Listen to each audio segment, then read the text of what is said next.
ایک قبیلے کے ایک شخص نے، عجیب واقعہ ہے، ایک قبیلے کا ایک نوجوان تھا، مالدار تھا، اور مالداروں میں پھر جو بیماریاں آ جاتی ہیں نوجوانوں میں، وہ آج بھی ہمیں نظر آتی ہیں،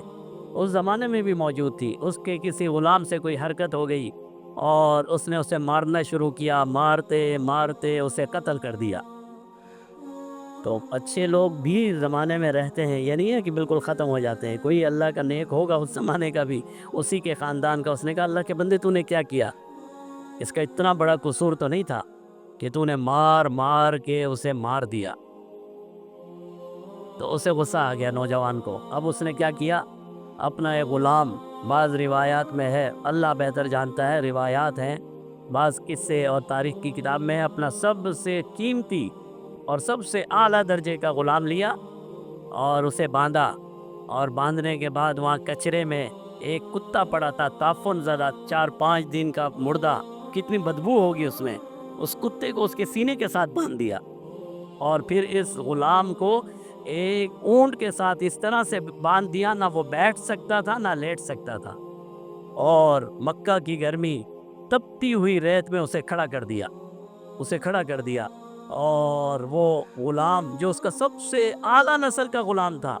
جو اسے سب سے زیادہ محبوب تھا، جس کا کوئی قصور ہی نہیں تھا، یا تو اس نے کوئی غلطی کی ہو، کوئی معاملہ ہو، کچھ بھی نہیں، صرف اس لیے کہ اس کو غصہ آ گیا، اور اس نے اس غلام کو، کتے کو سینے میں باندھ کر، تعفن زدہ بدبو والا کتا اس کے سینے میں باندھ کر اسے مکہ کے میدان میں کھڑا کر دیا، اور اونٹ کے ساتھ اس طرح سے باندھا گیا، نہ وہ بیٹھ سکے نہ لیٹ سکے، اور دھیرے دھیرے اسی حالت میں مر گیا وہ غلام، صرف اس لیے کہ میں یہ دکھا سکوں کہ میرے اوپر تو نے اعتراض کیوں کیا، میرا غلام ہے، میں جو چاہوں کر سکتا ہوں۔ لوگ آتے، اسے دیکھتے اور کہتے کہ کتنا اعلیٰ درجے کا غلام ہے، لیکن کوئی کچھ کر نہیں سکتا۔ یہ وہ معاشرہ ہے جس معاشرے میں جناب نبی کریم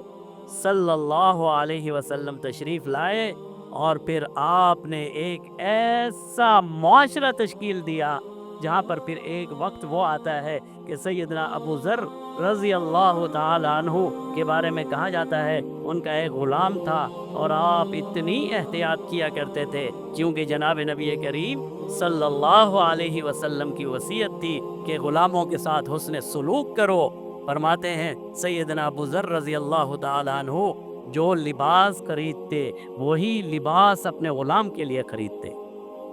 پھر اتنی عظمت غلام کو ملی کہ سیدنا فاروق اعظم بیت المقدس جب پہنچتے ہیں تو غلام سوار ہے اور سردار اس کے اونٹ کو چلا رہا ہے۔